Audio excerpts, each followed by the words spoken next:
আমাদের দেশের বর্তমান যে পরিস্থিতি সেই পরিস্থিতিতে আমরা ভারতের ব্যাপারে ভারতের যে আগ্রাসন সেটা শেখ হাসিনার সময় যেমন ছিল, স্বাধীনতার আগে যেমন ছিল, স্বাধীনতার পরে এবং এখন পর্যন্ত ২৪-এর আমাদের চূড়ান্ত যে স্বাধীনতা, তারপরেও তাদের সেই আগ্রাসনের বিভিন্ন মাত্রায় আমরা সেটা দেখছি। সেক্ষেত্রে আমাদের এই সেনাবাহিনীর কতটুকু শক্তি বাড়ানো দরকার, সক্ষমতা কতটুকু আছে আমাদের, এবং চ্যালেঞ্জ কি কি আমরা যদি ভারতের সাথে আসলেই একটা প্রতিযোগিতামূলক সম্পর্কে যেতে চাই, সেই ক্ষেত্রে আমাদেরকে কি কি করণীয়, সেই বিষয়গুলো নিয়ে আজকে আলোচনা হবে। আমার সাথে ৩ জন সামরিক কর্মকর্তা আছে। আমি নাম আর বলছি না, আপনারা সবাই চেনেন তাদেরকে। প্রথমে আমরা চলে যাই সোজা lieutenant colonel Hasinur Rahman sir আপনার কাছে। হাসিনুর রহমান বীর প্রতীক, আপনি জানেন কি কি হচ্ছে আমাদের রংপুর থেকে শুরু করে পার্বত্য চট্টগ্রাম, এদিকে দেশের ভেতরেও নানান ধরনের ঘটনা ঘটছে। চীনের সম্প্রতি আমাদের প্রধানমন্ত্রী সফর করেছেন, সেটা নিয়েও ভারতীয় পররাষ্ট্র মন্ত্রণালয়ের মুখপাত্র তিনি খুব আক্রমণাত্মক কথাবার্তা বলেছেন। এইসব মিলিয়ে ভারতের সাথে আমাদের যে মুখোমুখি একটা অবস্থা, সেখান থেকে আমাদের বাংলাদেশ বাংলাদেশ বলতে আমাদের সেনাবাহিনী এই দেশের রক্ষক, তারাই সার্বভৌমত্বের অতন্দ্র প্রহরী। সম্প্রতি সেনাবাহিনীতে কিছু ঘটনা ঘটেছে, সেগুলোকে আমরা অত্যন্ত আশাব্যঞ্জক ভাবেই দেখছি। প্রাক্তন কিছু সামরিক কর্মকর্তা যাদেরকে তাদের পদ পদবি বিভিন্ন ধরনের সুযোগ সুবিধা সেগুলো ফেরত দেওয়া হয়েছে। আরো কিছু কর্মকর্তা আছে, যার মধ্যে আমাদের এখানে রেজাউল করিম তিনিও আছেন। এরকম কিছু কর্মকর্তা, তাদের ব্যাপারেও এখনো পুনর্মূল্যায়নের কাজ চলছে। তো এই বিষয়গুলো নিয়ে সেনাবাহিনীর প্রতি আমাদের যেমন আশা আছে, তেমন আমাদের হতাশাও আছে অনেক কিছু। গত ১৫ বছরে সেনাবাহিনীর কোনো আধুনিকায়ন করা হয় নাই। সেনাবাহিনীর জন্য আমাদের মূল টার্গেট যেটা যেটা আপনারা একসময় করতেন আমাদের পার্শ্ববর্তী দেশকে কেন্দ্র করে, সেই টার্গেটটিও আমরা আসলে পাকিস্তানে নিয়ে গিয়েছি। এসব মিলিয়ে আমাদের সেনাবাহিনীর যে পেছনের দিকে ফিরে গিয়েছিলাম, সেখান থেকে নতুন করে ফিরে আসা এবং সেনাবাহিনীর জন্য আসলে এই মুহূর্তে করণীয় কি? বিসমিল্লাহির রহিম। উপস্থিত সবাই আসসালামু আলাইকুম। আমরা অনেক রক্ত, অনেক কষ্টের বিনিময়ে বর্তমানে আমরা ২৪-এর একটা বিপ্লবের পর একটা দেশ সোজা হয়ে দাঁড়ানোর চেষ্টা করতেছে। আমাদের সেই পুরোনো খরচ থেকে বেরিয়ে আসতে আমাদের অনেক সময় নিচ্ছি। তারপরও একটা নির্বাচন হলো, বিএনপি সরকার ক্ষমতায়, উনি চাচ্ছেন ফিরে আসতে আগের জায়গায়। আমরা প্রথম দিকে চরম হতাশ ছিলাম, কিন্তু আমাদের প্রধানমন্ত্রীর চীন সফর আমার মনে হয় ভারতের যথোপযুক্ত একটা জবাব হয়েছে। আওয়ামী লীগকে ব্যান করা হয়েছে, আমার মনে হয় আরো কিছু কঠিন সিদ্ধান্ত নেওয়া উচিত। আসা যাক ভারত আমাকে কেমন দেখতে চায়। ভারত সবসময় আমাদের দেখেছে যে আমি তার রাজ্য, এবং তার চেয়ে নিচে। আমাদের স্বাধীনতাকে সে মূল্যায়ন কখনো করে নাই। আর যা আমরা এতদিন বলতে পারিনি, তাই আমরা এখন বলছি। ৪৭ থেকে শুরু করে অদ্যাবধি ভারত সবসময় আমাদের পিছনে লেগেছিল। তার 7 সিস্টারের জন্য সে আমাদেরকে স্বীকার করতো না। এবং দুর্ভাগ্য আমাদের যেমন আওয়ামী লীগ, আর তার এই ভারতের অখণ্ড ভারতে বিশ্বাসী ছিল, এবং তেমনটাই সে পছন্দ করত। দেশের মধ্যে যে সকল চুক্তি উনি করেন, সকল চুক্তি ভারতের স্বার্থে করেন। এই দেশের জনগণকে উনি কখনোই মূল্যায়ন করেন নাই। এখন এই ভারত আসলে কি চায়? ভারত সবসময় চায় আমরা তার প্রজার মতো থাকবো, এবং যা ইচ্ছে তাই উনি করবেন, আমরা কোনো প্রতিবাদ করতে পারবো না। এবং এই জিনিসটা থেকে আমরা বেরিয়ে আসতে চাই। ভারত যে আসলে খুব শক্তিশালী জাতি তা না। ভারতের শত্রু তো আমরা একা না। ভারত আছে পাকিস্তান, বিপক্ষে আছে চায়না, অর্থাৎ বাংলাদেশ। এই ৩ সেক্টর ভারত হ্যান্ডেল করার মতো সামর্থ্য ভারতের নাই। ইভেন একটা সেক্টর আজকে আমাদের কিন্তু 10 প্লাস ডিভিশন, অর্থাৎ ভারতের ৩০ ডিভিশন সৈন্য লাগবে, যেটা সে কোনোদিন পারবে না। তারপর ভারতের যে ইন্টারনাল সিকিউরিটি সমস্যা রয়েছে, এই 7 সিস্টার থেকে শুরু করে পাঞ্জাবের যে খালিস্তান, ওদিকে আছে ঝাড়খণ্ড, আরো অনেক অনেক। এইটা আসলে কতটা ইন্টারনাল সমস্যা রেখে বই সমস্যা করার কোনো সামর্থ্য তার নাই। ভারত সেই 71-এর সময় থেকে জবাব দিচ্ছে, বাট ওই সাহসিকতার ভূমিকা রাখতে পারে নাই। আপনি দেখেন, আমরাই ভারতকে ৭১ স্বাধীনতা এই সম্মানটা ফিরাই দিছি। সেটা বরাবরই হেরে আসতেছিল চীনের সাথে, পাকিস্তানের সাথে। ৭১-এর মুক্তিযুদ্ধরা তাকে চরম সহযোগিতা করে, যার জন্য একটা বিজয় ভারত পায় হাতে। বাস্তবিক হতে কি, এটা ভারত জানে। ভারতের সেই সামর্থ্য নাই বাংলাদেশে ঢুকে এসে শেখ মুজিবুরকে রক্ষা করতে পারতো বা পরে আসতে পারতো, আসে নাই। সামর্থ্য থাকলে তো ৭২ সালে ফিরত যেত না সেনাবাহিনী নিয়ে। আসলে সামর্থ্য নাই। এই অল্প কয়েকদিনে সেনাবাহিনীর মধ্যেই চট্টগ্রামে মারামারি হয়ে যায় সেনাবাহিনীর সাথে ভারতের সেনাবাহিনী, ওই ক্যাপচার ট্যাঙ্ক নিয়ে। যেটা ক্যাপচার করা হয়েছে 65 ওভারে পাকিস্তানে। তো ভারত যত লাভ ঝাপ দেখ, তার সেনাবাহিনী আমাদের সেনাবাহিনীদের দূরের কথা, আমাদের আনসারের সমতুল্য না। তাদের তো জোশ নাই যুদ্ধ করার জন্য, কেন করবে? উত্তরপ্রদেশের লোক কেন আসে বাংলাদেশে যুদ্ধ করবে? কিন্তু আমরা বাংলাদেশের এই বাংলাদেশে বসে যুদ্ধ করবো। তা আমাদের বড় শক্তি হলাম এক জাতির দেশ, এটা আমার। এই প্রতিটা ভূমি, ছোট রাজ্য, প্রতিটা ভূমি আমরা সবার এক জাতির, হিন্দু মারমা খ্রিস্টান সবাই আমরা মোটামুটি বাংলাদেশি, এবং এর 99 বাঙালি, এর পৃথিবীর কোথাও নাই। এটা বিশাল একটা শক্তি। আমরা এই শক্তিটাকে সুশীলরা নানা রকম ভয়ভীতি দেখায় চাপায় রাখা হয়েছিল, এখান থেকে আমরা বেরিয়ে আসতে চাচ্ছি। অনেকে অনেক কথা বলে, ভারতের জন্য আসলে আমাদের বড় জিনিসের দরকার শক্তি, সেটার ঐক্য। সবাই কোনো বিভেদ থাকবে না, এখানে কোনো রুম ট্যাগ দেওয়া যাবে না। বাংলাদেশি দেশ রক্ষার জন্য আমরা সবাই ঐক্যবদ্ধ। আমরা কারণ ছাড়া নিজেদেরকে ধ্বংস করব না। আর যে জিনিসটা দরকার, সেনাবাহিনী শক্তিশালী হইতে হয়, তাহলে নিজের আত্মবল মনোবল বাড়ে। আমাদের মনোবল তো আমরা মুসলমান, মরলে শহীদ, এইটাই বড় অস্ত্র। এখন কিছু মানে প্রচলিত নিয়মের কিছু অস্ত্র দরকার, কিছু ভালো যুদ্ধ বিমান দরকার।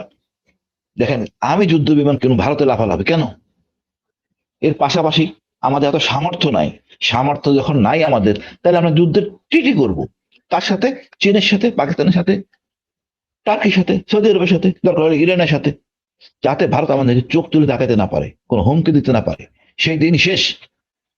এর পাশাপাশি আরো একটা দর্শন আছে, আমার শত্রুটাকে আমি আরো একটু সংকুচিত করবো। শত্রু শত্রু আমার বন্ধু, আর এটাই ভালো করে বিশ্বাস করি।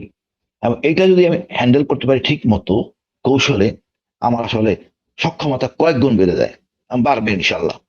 আমি ব্যক্তিগতভাবে মনে করি আমরা বাংলাদেশিরা বিভেদ থাকবে না। আমাদের অনেক কিছু করণীয় আছে দেশ উন্নয়নের জন্য। আমি নিজের দেশেই অস্ত্র বানাবো, কেন পারবো না? না পারার কি আছে? এটা 20 কোটি লোকের দেশ। আমি তো ব্যক্তিগত মনে করি, স্বাধীনতার সময় ছিলাম আমরা 7.5 কোটি, পাঞ্জাবিরা পাকিস্তানিরা ছিল 5 কোটি, 4 জাতি মিলা। আমরা যে কত বড় ভুল করছি তখন। যেইভাবে ভুল পাকিস্তানের নির্বাচন করুক, বাঙালি ক্ষমতা থাকবে পাকিস্তানের। এই 7.5 কোটি এক জাত, আর 4 জাত মানে 5.5 কোটি। কিন্তু আমাদেরকে ছাত্র নেতার ভুল বুঝানোর ফলে আজকে এই অবস্থা হয়েছে। এখন আমি ভয়ে কাঁপি যে সার্বভৌমত্ব রক্ষা করতে পারতেছি না। যা হোক, যা হওয়ার হয়েছে, স্বাধীন আমরা হইতামই, রক্তক্ষরণ দরকার ছিল না। আর স্বাধীনতা চাই না আমাদের শেখ মুজিবুর রহমান, যার জন্য এত সমস্যা হয়েছে। স্বাধীনতা আপসই হইতে পারতাম, পাকিস্তানটা চায় না তো বাঙালি তাদের শাসন করুক। ভুট্টো তাহলে কোনোদিন হইতে পারবে না পাকিস্তানের প্রধানমন্ত্রী, যদি বাঙালি এক থাকতো। যাই হোক, সেই বিষয়ে বাদ। আজিজুর ভাই, এখন আমাদের কৌশল, আজিজুর ভাই ধরেন তারেক রহমান যেই কথাটা আপনি গিয়েছিলেন, যে তারেক রহমান চীন সফর থেকে শুরু করে আমরা কার কাছে যুদ্ধ বিমান কিনবো, আমরা কাদের সাথে ড্রোন সম্মিলিতভাবে তৈরি করব, কাদের সাথে কি চুক্তি, এইসব নিয়ে সরাসরি ভারত কথা বলছে, এবং সেটা আমাদের বাংলাদেশের গণমাধ্যমে প্রচারও হচ্ছে। তো এই জায়গাতে এই যে ভারত আমাদেরকে যেই হুমকিটা তারা দিতে চাচ্ছে, এই 15 বছরে এমন কি করা হয় নাই সেনাবাহিনীর জন্য যে কাজগুলো এখন করা উচিত বলে মনে করে? সেই সুযোগটা তো আপনাদের এখন আছে, আপনার নিজেও সেনাবাহিনীর ভেতরে না না না, অবশ্যই অবশ্যই ভাই, আমাদের এখন প্রচুর করার আছে। আপনি দেখেন, আমরা 4টে ব্যাটালিয়ন, একটা ব্যাটালিয়ন নতুন হইতেছে, তার 4টা কোম্পানির নাম রাখা হয়েছে খলিফার নামে। এত বড় সাহস তো সেনাবাহিনী ছিল না আগে। বিডিআর খালি লাশ রিসিভ করতো, লাশ মারতো ভারতীয়রা, আমরা রিসিভ করতাম। এখন বিডিআর সৈনিকরা কথা বলতেছে, এবার চমৎকার কথা বলতেছে, সাথে আছে জনগণ। এই যে পরিবর্তন, এটাই 24-এর পরে পরিবর্তন। এখান থেকে বাঙালি আর পিছনে যাবে না, সাহস আস্তে আস্তে হয়। লক্ষণ সেন থেকে আমরা কিন্তু চরম শিখরে গেছি, ভারত কিন্তু কোনো পরীক্ষা দেয় নাই। সুতরাং আমাদের এখন উচিত হবে একদম জস্বী জবাব দেওয়া। কিন্তু আমাদের পররাষ্ট্র মন্ত্রণালয় এখনো সেই জায়গায় আসতে পারে নাই। এই যে হাই কমিশনে আসলো সীমান্তে হেঁটে, তাকে রিসিভ করার জন্য চলে গেছে পররাষ্ট্র মন্ত্রণালয় একজন ভদ্রলোক। সে তো এখনো সে নিয়োগ পায়নি, কূটনীতি হয় নাই। পরিচয়পত্র জমা মানে উনি পরিচয় পেশ করবে, পরিচয়পত্র, তারপর উনি স্বীকৃতি পাবেন উনি কূটনীতি হবেন কিনা। আগেই চলে গেছে, ওই যে আগের চরিত্র রয়ে গেছে ফরম্যাটের মধ্যে। এই চরিত্র খরচ থেকে বেরোতে হবে। আমরা কথা বলতেছি, এখন অনেকেই কথা বলে, এইটাই আমাদের অ্যাচিভমেন্ট, 24-এর অ্যাচিভমেন্ট, যে আমরা ভারতকে, যে আমার শত্রু, আমিত্র শত্রু, এটা 24 বুঝাইছে, আমরা এখন বুঝি, সবাই আমরা বুঝি। এই যে হিলটাসের সমস্যা, এই হিলটাস ভারত দায়ী, অন্য কেউ দায়ী না। অদ্যাবধি কোন রাজনৈতিক নেতা হিলটাসের সমস্যা নিয়ে ভারতকে চাপ দেয় নাই, কেন তুমি এই কাজটা করছো। হিলটাসে অস্ত্র দেওয়া, প্রশিক্ষণ দেওয়া, শান্তিবাহিনী সৃষ্টি, প্রায় 30,000 বাঙালি মারা গেছে, সেনাবাহিনী, নৌবাহিনী, সব বাহিনীর লোক। কার জন্য? ভারতের জন্য। আর কিছু কথায় কথায় 10 ট্রাক, কোথায় 10 ট্রাক ছিল অস্ত্র? সামান্য কিছু অস্ত্র ছিল, তার দেশের লোক অস্ত্র নিয়ে গেছে, আমরা টাকাও দেন কিছু নেই, আমাদের ভূমি ব্যবহার করছে, এর প্রেক্ষাপটে আমরা কথা বলতে পারি। সুতরাং আমাদের কথা হলো আমাদের রাজনীতিবিদরাও সাহসী হতে হবে। এরকম রাজনীতি চাই না, তারা কথা বলতে পারে না। আমাদের সবার কথা বলতে হবে ভারতের বিপক্ষে, এবং অস্ত্রে আমরা স্বয়ংসম্পন্ন হব, আমরা কূটনীতিকে স্বয়ংসম্পন্ন হব, আমরা সামরিক শক্তিতে অর্থাৎ সার্বভৌম রক্ষা করার জন্য আমি চুক্তি করব। সেই চুক্তি পরমাণু চুক্তি হবে পাকিস্তানের সাথে, চীনের সাথে। আলহামদুলিল্লাহ ভারত এমন সক্ষমতা আমার সাথে কিছু করবে। আর গোয়েন্দাদের কাজ হবে শত্রুকে খুঁজে বের করা এবং তাদের সাথে একটা সম্পর্ক রাখা, যেন যুদ্ধ হলে না তারা আমাদের সর্বাত্মক সহযোগিতা করতে পারি, তারাও যেন আমাদের করতে পারে। তাতে আমার অনেক খরচ কমে যাবে এবং সাহসের যেটা 71 সালে হয়েছে সেটাই রিপিট হবে যদি আগামী যুদ্ধ ভারতের সাথে কখনো হয়। অর্থাৎ আমরা যে কাজটা করে দিয়েছি ভারতের, সেই কাজটা তারা আমাদের করে দিবে যদি আগামীতে কিছু হয়। তা আমি চাই না এই ধরনের অনৈতিক চর্চা করা, বাট ভারত যদি বাধ্য করে আমি সবটাই করবো, কোনো ছাড় দিব না। এখন আমরা আসলে 54 বছরে আমরা ভালো নেতাও পাইনি শহীদ জিয়া ছাড়া। এখন সময় হয়েছে, নতুন নতুন নেতা সৃষ্টি হবে, নতুন নতুন দর্শন সৃষ্টি হবে, সেনাবাহিনী ঘুরে দাঁড়াবে এবং সত্য যেহেতু চিহ্নিত, আমরা সকল পরিকল্পনা আগে থেকে করে রাখবো ইনশাল্লাহ। আমি ভয় পাওয়ার বিশ্বাসী না। এখন আমাদের হলে ঐক্যবদ্ধ থাকতে হবে। ছোট একটা সমস্যা মায়ানমারের সাথে আছে, এটাও খুব বেশি সমস্যা না। আমি মনে হয় একটু সাহসী ভূমিকা নিয়ে এটি সমাধান করা সম্ভব। তবে আমাদের বন্ধু হইতে অকৃত্রিম বন্ধু হবে চীন এবং পাকিস্তান। যে এই ভুলটা হয়ে গেছে পাকিস্তানের সাথে মিথ্যা ন্যারেটিভে, সেখান থেকে উঠে আসতে হবে এবং সকল সম্পর্ক পাকিস্তানের সাথে করতে হবে, যাতে আর কোনো ভেদাভেদ কিছু নাই। এটা নিয়ে আমাদের সবারই কাজ করতে হবে, ইনশাল্লাহ আমরা কাজ করব। অশেষ ধন্যবাদ ভাই, আসসালামু আলাইকুম। জি, লেফটেন্যান্ট কর্নেল ফেরদৌস, যেটা শেষ করলেন হাসিনুর ভাই, যে আমাদের সম্পর্ক হতে হবে চীন পাকিস্তান, সেই সাথে আমি মনে করি যুক্তরাষ্ট্রের সাথে ব্যালেন্স তো অবশ্যই থাকবে, টার্কির সাথে আমাদের একটা ভালো সম্পর্ক থাকবে। তো আমাদের এটা মাথায় রাখতে হবে যে পৃথিবীতে আমাদের একমাত্র শত্রু হচ্ছে ভারত। তো সেই জায়গায় দাঁড়িয়ে আপনি নিশ্চয়ই সোশ্যাল মিডিয়াতে আমাদের এমনকি বাংলাদেশের ভেতরে থেকেও অনেকে সরাসরি এখনো সেই একই ধরনের জুজুর ভয় দেখান, এমনকি গণমাধ্যমে এটা করার চেষ্টা করা হয় যে পাকিস্তানের সাথে কোনো কিছু একটা হইলেই বিশাল আকারে, অথচ তাদের যেটা বললেন যে একজন কূটনীতিক রাষ্ট্রদূত, তিনি রাষ্ট্রদূত হওয়ার আগে তার মানে এই অ্যাপয়েন্টমেন্ট পাওয়ার পরে আগেই তারে রিসিভ করার জন্য আমাদের পররাষ্ট্র মন্ত্রণালয়ে যায়। অথচ পাকিস্তান থেকে আমরা এই তত্ত্বাবধায়ক মানে ইউনূস সরকারের সময় দেখেছি যে, আমি ঠিক মনে নাই কত বছর পরে যেন করাচি থেকে প্রথম জাহাজ আসে বাংলাদেশে, সেটা নিয়ে বিশাল নিউজ, মানে বিশাল, মানে ওইটার ভিতরে মনে হয় তালেবান সব অস্ত্র টস্ত্র নিয়ে বাংলাদেশে চলে আসে, এরকম একটা হাইপ তৈরি করা হয়েছিল। তো এই জায়গাগুলোতে আপনার কি মনে হয় আমাদের ভারতের সাথে এই যে অবস্থা চলছে, এটার জন্য বাংলাদেশ সেনাবাহিনীর বিশেষ করে কি কি করা দরকার? ধন্যবাদ ইলিয়াস ভাই, আপনাকে আপনার মাধ্যমে আপনার সকল দর্শকের জন্য সালাম এবং শুভেচ্ছা। আজকে একটা খুব গুরুত্বপূর্ণ দিন আমি মনে করি, কারণ আমার 3টা প্রিয় ব্যক্তিত্বের সাথে আমি আজকে শুতে। প্রথমত আপনি, এবং আপনার মাধ্যমে আমি মেজর ডালিমকে সরাসরি দেখেছি, যিনি, আমি বলবো যেটা, যে মেজর ডালিমকে বাংলাদেশ সেনাবাহিনীর অনেকেই খুব শ্রদ্ধার চোখে দেখে বা খুব ভালোবাসার চোখে দেখে, অন্তত আমি দেখি। এটা আমাদের স্বপ্নপুরুষ ছিল। সুতরাং এটা আপনি দেখিয়েছেন এবং আজকে আপনার সাথে প্রথম শোতে আসা, আমি নিজেকে সৌভাগ্যবান মনে করছি। দ্বিতীয় ব্যক্তিটি হচ্ছেন এখানে ব্রিগেডিয়ার হাসিন বীর প্রতীক আছেন। ব্রিগেডিয়ার হাসিন বীর প্রতীক, উনি আমাদের সেনাবাহিনীর জন্য অবশ্যই একজন অত্যন্ত সাহসী এবং অনেক অ্যাচিভমেন্ট ওনার আছে।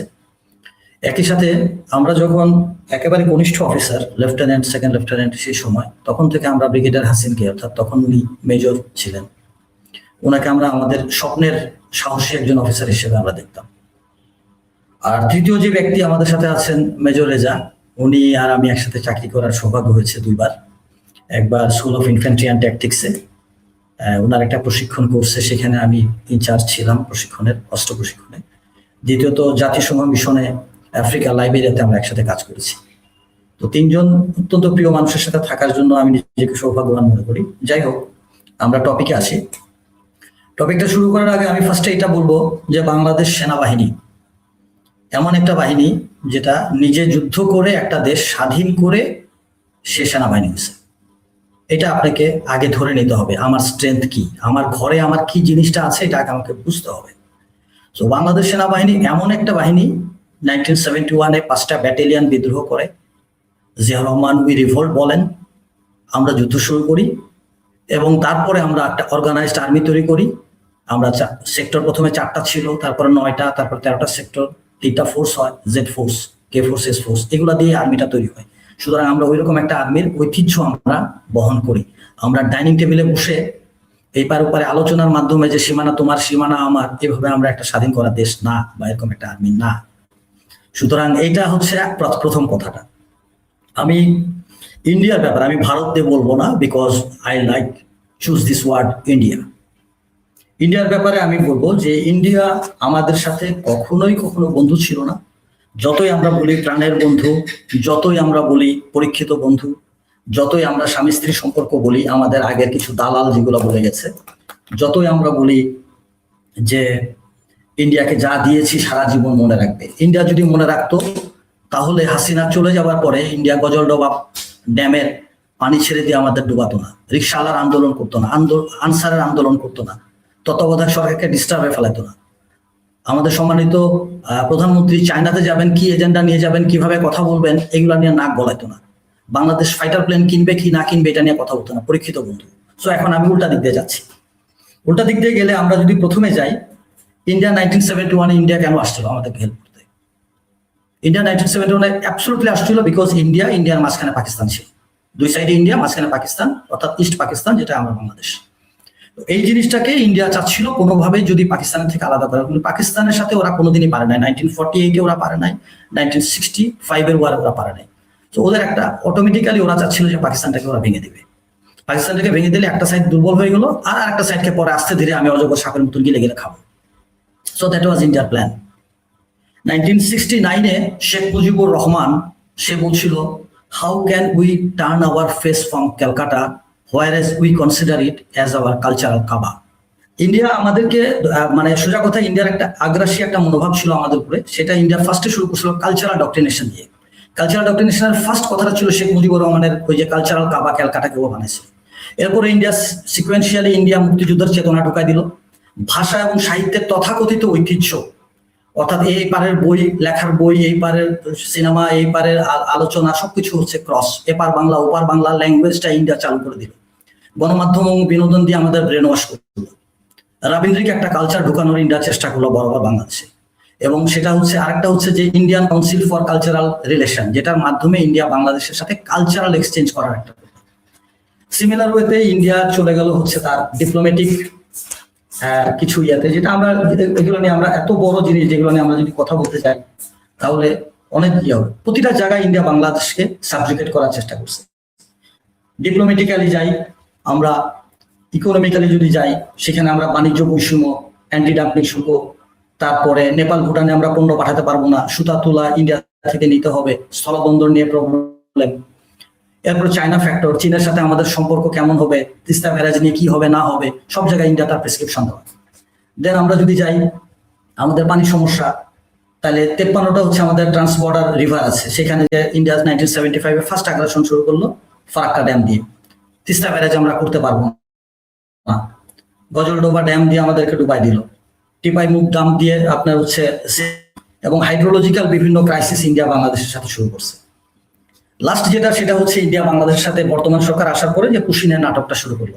সেখানে ইন্ডিয়া বাংলাদেশে দেখা যাচ্ছে যে আমাদের মোটামুটি ভাবে বাংলাদেশের প্রতিটা জায়গায়, এই লাল ম্যাপে আপনি দেখেন যে বাংলাদেশের প্রায় প্রতিটা ইঞ্চি থেকে, কুমিল্লা থেকে যদি শুরু করি, অ্যান্টি ক্লকে যদি ঘুরে আসি, একেবারে পঞ্চগড় দিনাজপুর হয়ে একেবারে সাতক্ষীরা পর্যন্ত প্রত্যেকটা জায়গায় ওরা কুশিনের ট্রাই করছে। এন্ড দেন নেক্সট লাইন, সেখানে আপনি দেখেন ওরা ওদের দেশের ভিতরে ওরা সিলেক্টেড এমন ভাবে, ওরা কিন্তু বাঙালি না, বাংলাদেশি না, ইন্ডিয়ান লোকদেরকে বাংলাদেশে ঢুকানোর জন্য ওরা বিভিন্ন হোল্ডিং সেন্টারে নিয়ে আসে, সেখানে ওয়েটিং করার পরে যে জায়গাতে ওরা মানে কাতুকুতু দেওয়ার মতন, যে জায়গাতে দুর্বল পায় ওইভাবে ওরা ঢুকায় দেয়। তো এই পুশিংটা দিয়ে ওরা কি করলো, বাংলাদেশটাকে ওরা আর একটু ডিস্টার্ব করা শুরু করলো। মানে এটা জাস্ট বর্তমান সরকারের এন্ডুরেন্সটা টেস্ট করার জন্য ইন্ডিয়া এগুলো করতেছে। লাস্টলি হচ্ছে গিয়া একটা হিউ তুলে দিল যে আমাদের রংপুরের আপনার জায়গাটার নাম এই মুহূর্তে মনে করতে পারছি না, সেখানে একটা তথাকথিত রাম মন্দির, রামের একটা মূর্তি তৈরি করা, সেটা দিয়ে ইন্ডিয়া হচ্ছে আমাদের বাংলাদেশকে আর একটু ডিস্টার্ব করা এবং আমাদের যে কমনওয়েল যে একটা হারমোনি আছে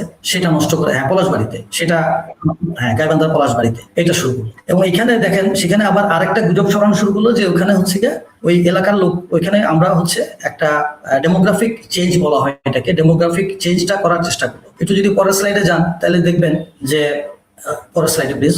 এখানে আপনি দেখবেন, হ্যাঁ এখানে আপনি দেখবেন যে বাংলাদেশের ওই জায়গাগুলো অর্থাৎ পঞ্চগড়, ঠাকুরগাঁও, নীলফামারী, জয়পুরহাট, লালমনিরহাট, কুড়িগ্রাম এবং গাইবান্ধা, কোথাও কিন্তু আমাদের আমাদের ওরা আমাদের দেশি, ওরা আমাদের জাত ভাই, ওরা আমাদের দেশের অংশ, আমাদের দেশের নাগরিক।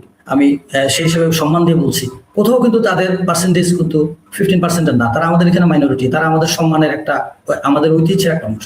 বাট এমন ভাবে দিল যে হচ্ছে রংপুর এলাকাটা হচ্ছে হিন্দু, আমরা কমিউনিটি ওখানে এস্টাবলিশ করতেছি বা কমিউনিটি তৈরি করার চেষ্টা করা হচ্ছে, ওই রামের মূর্তিটাকে ডিস্টার্ব করা হচ্ছে। এই প্রতিটা ক্ষেত্রে ইন্ডিয়া বাংলাদেশটাকে ডিস্টার্ব। এন্ড দেন আরেকটা জিনিস শুরু করলো ইন্ডিয়া, যে ইন্ডিয়া আমাদের বাংলাদেশের এই রংপুর এবং এই এলাকাটা ইন্ডিয়া দখল করে নিবে, দখল করে তাদের 7 সিস্টারটা ওয়াইডেন করবে। তো এই সবগুলো বিষয় দিয়ে ইন্ডিয়ার এই টোটাল জিনিসটা হচ্ছে ইন্ডিয়া বাংলাদেশের এন্ডুরেন্স চেক করতেছে। এন্ডুরেন্স চেকের যে জিনিসটা, যেটা একেবারেই রিমোট।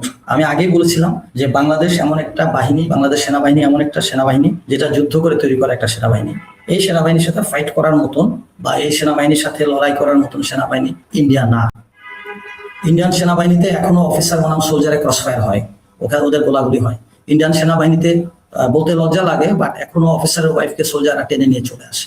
ইন্ডিয়ান সেনাবাহিনী এমন একটা নোংরা সেনাবাহিনী যে সেনাবাহিনীতে this is not an organised army. আমি এত গভীর হতে চাচ্ছি। তো এইরকম একটা সেনাবাহিনীর পক্ষে কখনোই বাংলাদেশের মতন একটা দেশ, যেখানে দেশপ্রেমিক জনগণ আছে, যেখানে বাংলাদেশে একটা সবচেয়ে বড় শক্তি বাংলাদেশ সেনাবাহিনী আছে, সেটাকে দখল করা সম্ভব না বা সেটার সাথে চোখ তুলে তাকানো সম্ভব না। বাট ইন্ডিয়া তার 7 সিস্টারকে টিকায় রাখার জন্য ইন্ডিয়া মাইট ডু সামথিং, অর্থাৎ ওয়াইডেনিং দি শিলিগুড়ি করিডোর। এটা ইন্ডিয়া বিভিন্ন জায়গায় ইন্ডিয়া বলে আসছে, এটাকে শিলিগুড়ি করিডোর বলে। এখন এটা কমনলি চলে আসছে চিকেন নেক বলে। মানুষ অ্যাকচুয়ালি চিকেন নেক না, অ্যাকচুয়ালি এটা শিলিগুড়ি করিডোর হিসেবে স্ট্র্যাটেজিক্যালি এটা পরিচিত। তো এই জিনিসটা যদি ইন্ডিয়া করতে যায়, তাহলে সেই ক্ষেত্রে ইন্ডিয়াকে তার ফোর্স ডেপ্লয় করতে হবে। তার ফোর্স ডেপ্লয় করতে যায়, আপনি দেখেন ইন্ডিয়ার যদি আমরা 15 লাখ সেনাবাহিনী ধরি আর সেনাবাহিনী ধরি, ওরা 13, আমরা হচ্ছে 1, সেই হিসাবে আমাদের পারার কথা না স্ট্র্যাটেজিক্যালি, মানে বুকিশ কথা যদি ধরি। কিন্তু এটাকে যদি আমরা ধরি, ইন্ডিয়া তার ফোর্স ডেপ্লয় আছে পাকিস্তানের এগেনস্টে, চায়নার এগেনস্টে, ইন্ডিয়া তার internal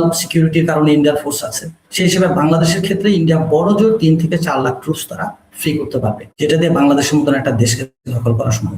India recently Siliguri করিডোরকে strength করার জন্য, আমরা যেন কোনো কাউন্টার প্রোডাক্টিভ কিছু না করি, এই জন্য ইন্ডিয়া তার শিলিগুড়ি করিডোর এলাকাতে 3টা নতুন মিলিটারি বেস তৈরি করছে। সেই মিলিটারি বেসগুলা আপনার আমাদের একটা হচ্ছে চোপড়াতে, যেটা ওয়েস্ট বেঙ্গলে, একটা হচ্ছে বামনিতে, যেটা হচ্ছে আসামে, আর একটা হচ্ছে বিহারে, যেটা হচ্ছে কিষানগঞ্জে। এটার টোটাল ইয়েটা হচ্ছে যে বাংলাদেশকে একটা চাপের মধ্যে রাখা, এবং বাংলাদেশ যেন কোনোভাবেই চায়নার সাথে যে বা অন্য কোনোভাবে যেন বাংলাদেশ শিলিগুড়ি করিডোরটাকে যেন কেটে দিতে না পারে।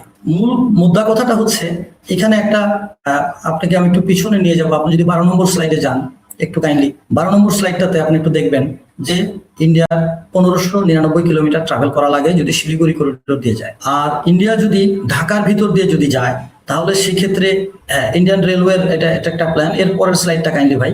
ইন্ডিয়া যদি বাংলাদেশের ভিতর দিয়ে হাসিনার আমলে যে ট্রানজিটের যে প্ল্যানটা ছিল সেটা যদি করে, তাহলে ইন্ডিয়া বাংলাদেশের ভিতর দিয়ে গেলে মাত্র ইন্ডিয়া লাগবে হচ্ছে গিয়া 495 কিলোমিটার। তো 495 কিলোমিটার ভালো না 1590 কিলোমিটার ভালো? ডেফিনেটলি ইন্ডিয়া এই জিনিসটা চয়েস করবে। বাংলাদেশ যেহেতু এই জিনিসটাতে ইন্ডিয়ার সাথে বর্তমান সরকার এবং তত্ত্বাবধায়ক সরকার, আগে যেটা ছিল ইন্টারিম গভর্নমেন্ট, তারা যেহেতু এটাতে অনেকগুলো হাসিনার চুক্তিগুলো ক্যান্সেল করে দিচ্ছে, সুতরাং ইন্ডিয়া চাবেই যে ইন্ডিয়ার 7 সিস্টার্সের ট্রুপস মোবিলাইজেশন বা তার অন্যান্য লজিস্টিক্স পাঠানোর জন্য ইন্ডিয়া চাবে যার 7 সিস্টারটাকে ওয়াইডেনিং করতে। তো এই ওয়াইডেনিংটা যদি ইন্ডিয়া করতে চায়, তাহলে ওখানে একটা মিলিটারি অপারেশন করতে হবে। তো এই মিলিটারি মাস্টার করতে হবে। হোয়াইরাস আমাদের ওখানে আছে কত, 2টা ডিভিশন, বগুড়া ডিভিশন এবং রংপুর ডিভিশন। তাহলে সেটা আমাদের যারা মিলিটারিতে, যারা বড় সার্ভিসে যারা আছেন, তারা এখন এই মুহূর্তে ডিসিশন দিবেন। বাট আমরা যদি ওইভাবে চিন্তা করি যে এটা কখনো পসিবল না, ইন্ডিয়ার পক্ষে একটা ড্রিম। বাট হিস্ট্রি আমাদেরকে এটা শিখাইছে, এটা সত্যি কথা, পুরো হবেই, আজ হোক কাল হোক, কোনো না কোনো জায়গায় যুদ্ধ হবে। জি, ইনশাল্লাহ সেটার জন্য বাংলাদেশের মানুষ এবং সেনাবাহিনী সবাই প্রস্তুত আছে। ফেরদৌস ভাই, আপনি সেটার জন্য প্রিপেয়ার থাকবে।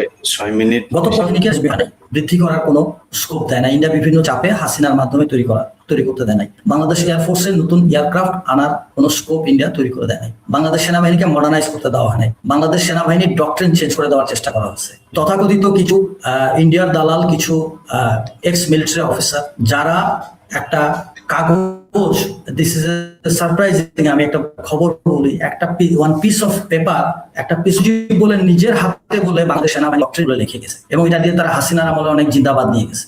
তো বাংলাদেশ সেনাবাহিনীকে মডার্নাইজ করতে হবে। মডার্নাইজ করতে গেলে যে জিনিসটা লাগবে সেটা হচ্ছে সব ইন্ডিয়া হেড্রেট যে জিনিসটা, অর্থাৎ ওই হেড না, সে আমার নেইবারিং কান্ট্রি, ওইভাবে হেড না, বাট যে হেডটা তৈরি করতে হবে সেটা হলো যে আমার ইনভেশন আসতে পারে ইন্ডিয়া থেকে, এবং সেই হিসাবে আমাকে প্রিপেয়ার রাখা এবং আমার দেশটাকে ওইভাবে, আমার সেনাবাহিনীটাকে ওইভাবে ট্রেনিং দিয়ে তৈরি করে রাখা। এই যে সাইকোলজিক্যাল যে ইম্প্যাক্ট আমার ভিতরে পড়বে বা আমার সোলজারের ভিতরে পড়বে, সেই জিনিসটা আগে তৈরি করা। প্রথমে যদি আপনি মেন্টালি যদি আপনি না তৈরি থাকেন, যেমন আগে ইন্ডিয়া কখনো আমার দেশ যুদ্ধ আসবে না, আমাদের দেশ দখল করবে না, এরকম কিছু কাব্যিক কথা আগে বলা হয়েছে, পরীক্ষিত বন্ধুটন্ধু বলা হয়েছে। এই জিনিসগুলো দিয়ে আমাদের মনটাকে অন্যভাবে ডাইভার্ট করে দেওয়া হয়েছে। ইন্ডিয়ান দালাল অনেক তৈরি করা হয়েছে। বাংলাদেশ সেনাবাহিনীতে সবার আগে যেটা তৈরি করতে হবে সেটা ডক্ট্রিনাল চেঞ্জটা করতে হবে।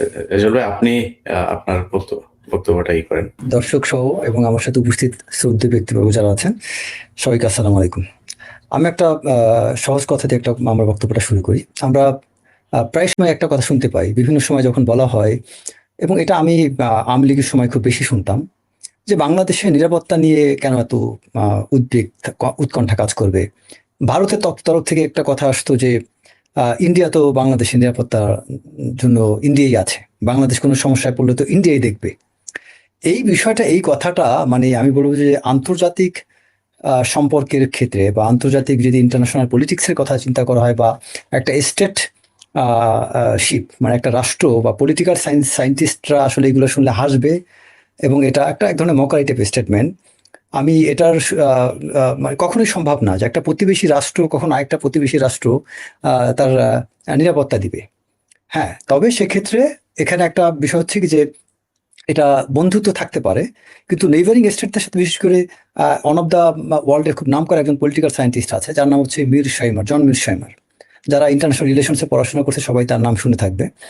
তো মিরশাইমারের একটা হচ্ছে কি যে কখনোই ওনার ফ্রেমওয়ার্ক অফ অফেন্সিভ রিয়েলিজম একটা থিওরি আছে ওনার, সেখানে উনি পরিষ্কার করে একটা কথা বলছেন যে কখনোই ইন্টারন্যাশনাল সিস্টেমে, এটা হচ্ছে একটা ইন্টারন্যাশনাল সিস্টেম হচ্ছে অ্যানার্কিক, একটা নৈরাজ্যপূর্ণ সিস্টেম। এই অ্যানার্কিক সিস্টেমে কখনোই একটা স্টেট আর একটা স্টেটের বন্ধু হতে পারে না, বরং একটা স্টেটের জন্য আরেকটা স্টেট সবসময় অনিবার্য, মানে একদম ইনএভিটেবলি হচ্ছে সিকিউরিটি কম্পিটিশনে থাকে সবসময়। একটা নেইবারিং স্টেট আরেকটা নেইবারিং স্টেটের কাছে একটা সিকিউরিটি কম্পিটিশনের এক ধরনের ট্র্যাপে আবদ্ধ থাকে, যে চাইলেও কখন একটা নেইবারিং স্টেট, একটা প্রতিবেশী রাষ্ট্র একটা প্রতিবেশী রাষ্ট্র বন্ধু হতে পারে না, বরং তারা এই প্রতিবেশী রাষ্ট্র সবসময় চায় কিভাবে তার পাওয়ারটাকে বৃদ্ধি করতে পারবে। এবং এই স্ট্রাকচার এমনভাবে তৈরি করা যে তারা এটা একটা unpredictable nature of global system, যেখানে সবসময় গ্রেট পাওয়ারগুলো চায় তার কন্টিনিউয়াসলি তার পাওয়ারটাকে ম্যাক্সিমাইজ করতে, এবং তারা সবসময় তারা এক ধরনের অ্যাগ্রেসিভ এক্সপানশনের দিকে যায়। সবসময় তারা অ্যাগ্রেসিভ এক্সপানশন করতে চায় কি জন্য? টু এনশিওর তার ওন সার্ভাইভাল অ্যান্ড সিকিউরিটি, নিজের অস্তিত্ব, নিজের সিকিউরিটি, নিজের নিরাপত্তার জন্য সবসময় তারা এক্সপানশন দিতে যায়। তারপর আরো একটা কথা আছে যে স্টেটগুলো সবসময় সেলফ ইন্টারেস্টটা দেখবে, নিজের স্বার্থ দেখবে, কখনোই কোনো স্টেট নিজের স্বার্থের বাইরে যাবে না। এই জায়গায় কিন্তু ভারত এই জায়গায় ঠিক আছে, আপনি ইন্ডিয়াকে গালি দিতে পারেন, বাট একটা জায়গায় ইন্ডিয়াকে অ্যাপ্রিসিয়েট করতে হবে তার নিজের রাষ্ট্রের ক্ষেত্রে। সেটা কিরকম? ইন্ডিয়া কিন্তু নিজের ইন্টারেস্টটা সে নিজে দেখতেছে, বাংলাদেশ কিন্তু নিজের ইন্টারেস্ট নিজে দেখছে না। আপনি বাংলাদেশ যদি ইন্ডিয়ার জায়গায় হইতো তাহলে বাংলাদেশ কি খুশি হইতো যে তার পাওয়ার বাড়ানোর জন্য সে যা যা করছে সব ঠিক আছে, কিন্তু আমরা বাংলাদেশিরা কখনো এই জিনিসটা আমরা বুঝি না। আপনি খেয়াল করে দেখেন যে আমরা যদি ইন্ডিয়ার সাথে একটা স্বাধীন রাষ্ট্র হিসাবে আমরা যদি মাথা উঁচু করে দাঁড়িয়ে কথা বলতাম, তাহলে কিন্তু এই যে আজকে দেখেন কত 2-3 বছর 1.5 বছর আমাদের ভিসা বন্ধ ছিল। বাংলাদেশের প্রধানমন্ত্রী যখন চায়না গেল, চায়না ভিজিটের পরেই দেখেন আমাদের ভিসাটা খুলে দিল। তার মানে বিষয়টা কি দাঁড়াইলো? একটা রাষ্ট্র যখন অন্য একটা রাষ্ট্রের সাথে সোজা হয়ে দাঁড়ায়, যখন সে বুঝিয়ে দেয় যে তুমি আমাকে কিছু দিলে আমি তোমাকে দেবো, if you don't give me I am not going to pay you, এই জিনিসটা যখন একটা রাষ্ট্র একটা প্রতিবেশী রাষ্ট্রকে বুঝাতে পারে, তখন কিন্তু তার পাওনাটা সে ঠিকই পায়। আরেকটা হচ্ছে যে একটা রাষ্ট্রের ক্ষেত্রে পাওয়ার শব্দটা, পাওয়ারটাকে আন্তর্জাতিক সম্পর্কের ক্ষেত্রে পাওয়ারের দুইটা টাইপ অফ পাওয়ার থাকে, একটা হচ্ছে হার্ড পাওয়ার, একটা হচ্ছে সফট পাওয়ার। এই যে কিছুক্ষণ আগে ফেরদৌস স্যার একটা কথা বলছিলেন যে বিষয়টা, যে ভারত যেভাবে বাংলাদেশের সাথে যে কাজগুলো করছে, এই ম্যাক্সিমাম জিনিসগুলো দেখেন ভারত কিন্তু হার্ড পাওয়ার অ্যাপ্লাই করছে না, ম্যাক্সিমাম বাংলাদেশের সাথে সফট পাওয়ার অ্যাপ্লাই করতেছে। বর্তমান বিশ্বে কিন্তু হার্ড পাওয়ারের চেয়ে সফট পাওয়ারের ইনফ্লুয়েন্স অনেক বেশি। আর বাংলাদেশের মতো রাষ্ট্রের জন্য আমি মনে করি সবচেয়ে বড় ঘাটতি এই জায়গাটাতে। বাংলাদেশ কখনো হার্ড পাওয়ারে, হ্যাঁ মিলিটারি বিশেষ করে আর্মির দিক থেকে বাংলাদেশ অনেকটা ভারতের সাথে পেরে উঠতে পারে, কিন্তু এয়ার সুপ্রিমেসিতে ভারতের ধারে কাছে দাঁড়াতে পারবে না, পাকিস্তানের যেটা আছে, আমাদের এয়ারফোর্স অনেক দুর্বল। বর্তমান ওয়ার্ল্ডে কিন্তু সবচেয়ে বেশি পাওয়ারফুল তারাই যাদের এয়ার সুপ্রিমেসিটা অনেক স্ট্রং। যে কারণে বাংলাদেশের প্রধানমন্ত্রী যখন চায়না যায় তখন দেখবেন ভারতের মারাত্মক একটা উদ্বেগ তৈরি হয়েছিল। কারণটা কি?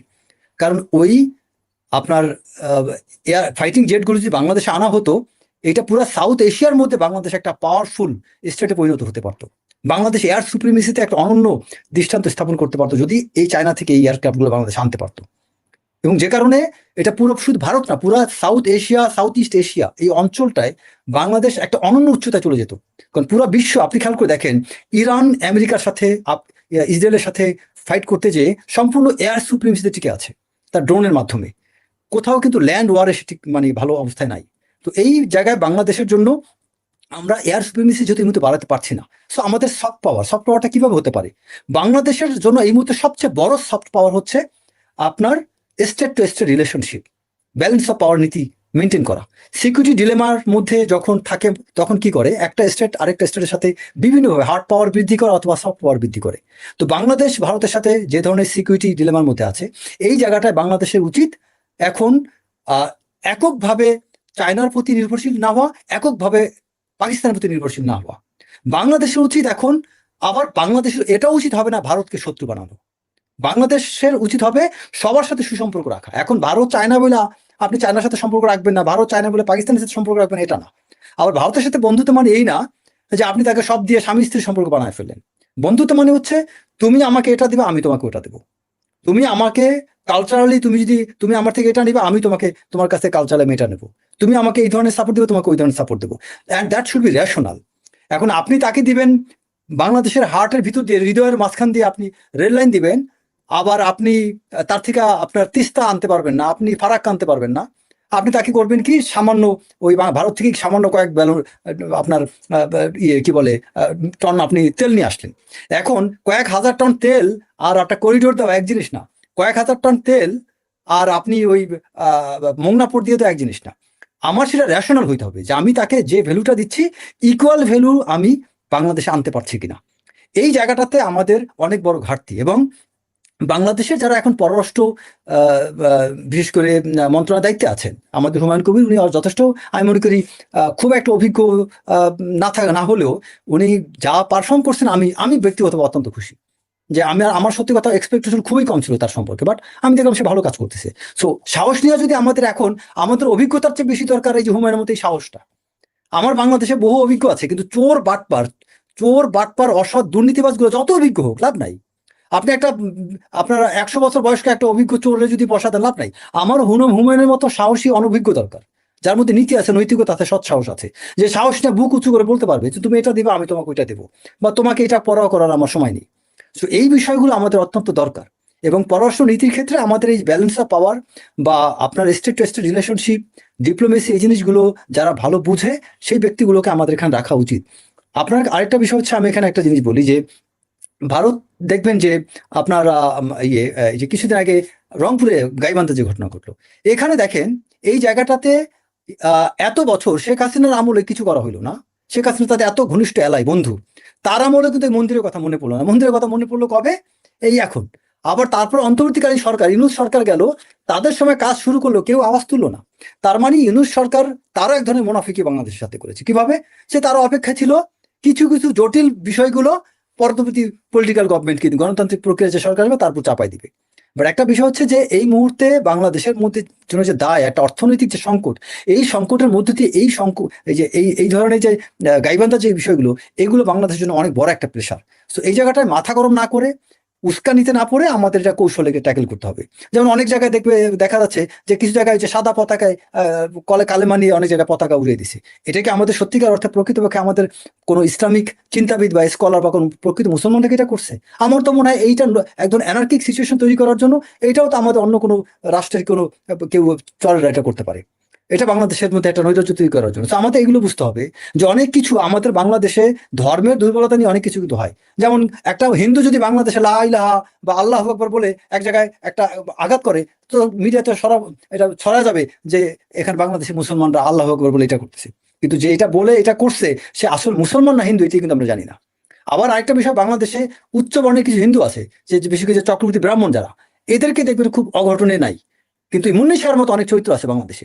এখন সব হিন্দুকে একভাবে জাজ করা যাবে না, ঢালাভাবে সব হিন্দুকে দায়ী করা যাবে না, কারণ আমাদের দেশে অনেক হিন্দু আছে সমস্ত কিছু পরে এই দেশ ছেড়ে যায়। আবার আরো একটা ইতিহাস আমি বলি, 47-এ যখন ভারত পাকিস্তান বিভক্ত হয়, 52 বা 53 সালের দিকে জওহরলাল নেহরু একটা কথা বলেছিল। জওহরলাল নেহরুকে প্রশ্ন করা হয়েছিল, আমি সংক্ষেপে বলি, যে বাংলাদেশ থেকে যে আপনি পাকিস্তান থেকে সব হিন্দু নিয়ে আসলেন, বাংলাদেশ থেকে হিন্দু কেন নিলেন না? এটা কিন্তু অত্যন্ত গুরুত্বপূর্ণ একটা তথ্য, যে কেন আপনি পাকিস্তান থেকে হিন্দু নিয়ে আসলেন, বাংলাদেশ থেকে কেন হিন্দু আনলেন না?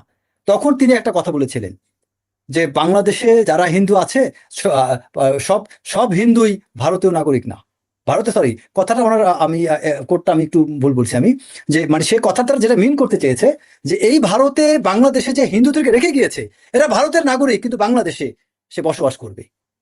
তাদেরকে তাদের ওনারশিপ কনফিডেন্সটা কোথায়? তার মানে এই হিন্দুদেরকে সেখানে রেখেছে বাংলাদেশকে তার একটা অঙ্গরাজ্য বানানোর জন্য।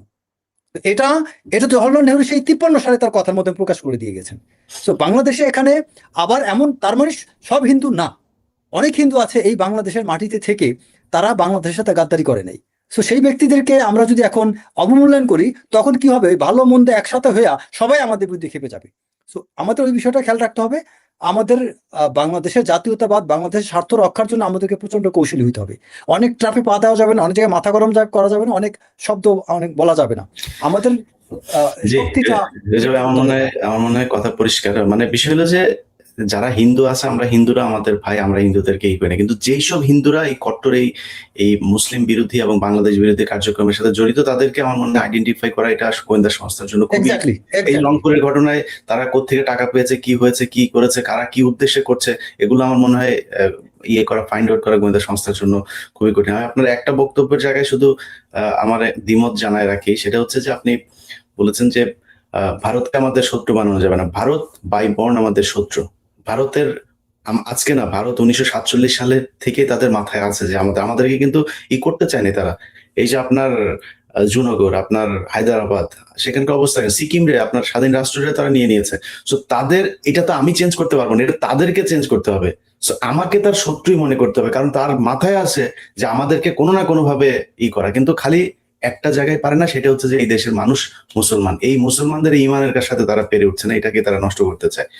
তো এই জায়গাটা আমরা ঠিক করতে চাই। আমার মনে হয় এই আলোচনা আমাদের চলমান থাকবে। আমি দর্শকদের উদ্দেশ্যে বলে রাখি যে আমরা আলোচনার শুরুতে বলেছিলাম যে প্রতিদিন আমরা 30 মিনিট করে কথা বলবো। বাই রোটেশন বিভিন্ন সেনাবাহিনীর দেশপ্রেমিক যারা কর্মকর্তা আছেন, সদস্য আছেন, তাদেরকে নিয়ে আমরা এই আলোচনাগুলো করব, এবং সবার প্রতি প্রত্যাশা থাকবে যে 10 মিনিটের মধ্যে বক্তব্য শেষ করলে আমার মনে হয় দর্শকের সময়টাকে বাঁচানো সম্ভব হবে। 30 মিনিটের মধ্যে আমরা প্রোগ্রামটা শেষ করতে পারবো। তো আমাদের মনে হয়, জি ভাই আমি একটু বলি, আমাদের ভারত আমের তো শত্রু, এটা বিতর্ক নাই। এই জন্য আমাদের অফেন্সিভ হইতে হবে, আমাদের চাওয়া পাওয়া বেশি থাকতে হবে। আমরা বৃহত্তর বাংলায় বিশ্বাসী, তারপর তারা সোজা হবে, এর আগে সোজা হবে না। সেটাই না, আমরা তাদের সাথে ফাইট করে পারা সম্ভব, যেটা আপনাদের আলোচনায় তো আমরা আজকে শুনলাম যে আমরা তাদের যত সমস্যা, ওইদিকে মণিপুরের সমস্যা, এদিকে আসামেও কিছু সমস্যা আছে, পশ্চিমবঙ্গেও নতুন করে সমস্যা তৈরি হচ্ছে, ওদিকে খালিস্তানের সমস্যা হচ্ছে, ওদিকে আমাদের এই যে আসে তারেক রহমানের আলোচনা, আপনাদের ভিতরেই বোধহয় কার সাথে কথা হচ্ছিল আমার ফোনে, যে তারেক রহমানের এই সফরের সময় যখন ভারত এই সমস্যাগুলো তৈরি করলো, তখনই কিন্তু চীন তাদের অরুণাচলে কিন্তু বেশ কিছু জায়গায় কিন্তু ঢুকে পড়েছে এবং বিস্তৃত এলাকা আবার ফের দখল করেছে। সো এটা কিন্তু চীন ভারতে একটা মেসেজ দিয়েছে যে বাংলাদেশ নিয়ে যদি তুমি করতে চাও, আমরা কিন্তু তোমার এইদিকে শান্তিতে থাকতে দিব না। পাকিস্তানও আমার মনে হয় সে একই ধরনের পলিসি তারা করবে এবং তারা আমাদের সহায়তা করবে। পাকিস্তান নিয়ে জুজুর ভয় দেখায় লাভ নেই। পাকিস্তান আমার ভাই, পাকিস্তানের এখনকার আমার শত্রু না। পাকিস্তান 71-এর শত্রু ছিল, এখন আমরা এগুলো বলে শেষ নেই, মানে লাভ নেই।